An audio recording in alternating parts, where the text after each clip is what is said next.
నేను అడిగింది మా ఇంట్లో మీరు ఏదన్నా నన్ను బయటికన్నా వదిలేయండి, నన్ను ఇంట్లో ఎట్లా ఉండంటే ఇట్లాగే గాజు బొమ్మలో పెంచేవాళ్ళు. నేను వెళ్ళి పని చేస్తాను, నన్ను వదిలేసేయండి అంటే నాకు పని అన్నా ఇవ్వండి, లేదంటే నేను ఏదైనా పని నేను ఏదో నన్ను వదిలేసేయండి, లేదంటే మీరు నాకు పని అన్న అప్పు చెప్పండి అంటే వాళ్ళు ఇబ్బంది పడుతున్న నా మైండ్లో ఒకటి వచ్చింది నా మనసులో. బెంగళూరుకి వెళ్ళి ఒక చిన్నపాటి నర్సరీలో మీరు ఏ విధమైన పని చేస్తున్నా ఆ పని చేయడానికి సిద్ధపడి నేను వెళ్ళిపోతుంటే మళ్ళీ ఫైనల్గా ఆపి నన్ను మళ్ళీ ఇక్కడ తీసుకొచ్చాను. అంటే నా మనసులో ఎప్పుడు కూడా నిజమైన శ్రమ కండని కరిగించే శ్రమ, రక్తాన్ని ధారపోసే శ్రమ.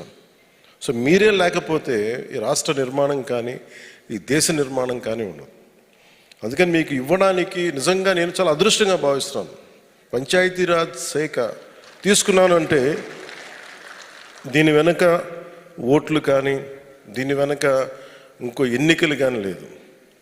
ఏ నిర్ణయం తీసుకున్నా మనం దేవుడి దీవెనల కొద్దీ అందరి సహకారం కొద్దీ ఈ రోజున చాలా ప్రభుత్వాన్ని నడిపే స్థితిలో ఉన్నాం.